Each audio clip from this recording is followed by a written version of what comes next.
Oh, or the pollution nowadays. Hey guys! It's so nice to see you after such a long time. Yeah, I was talking about pollution.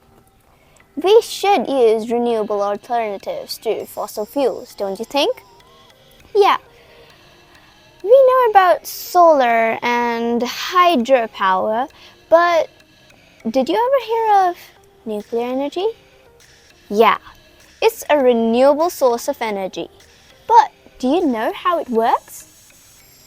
So, before I start with all of that, do check out my videos on ions and isotopes and atoms. So, let's get started.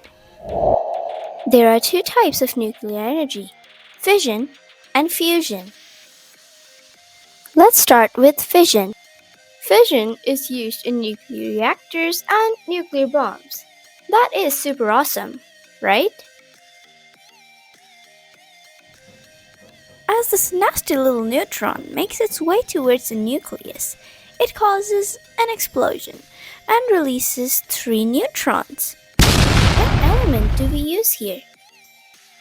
Well, we use uranium and plutonium.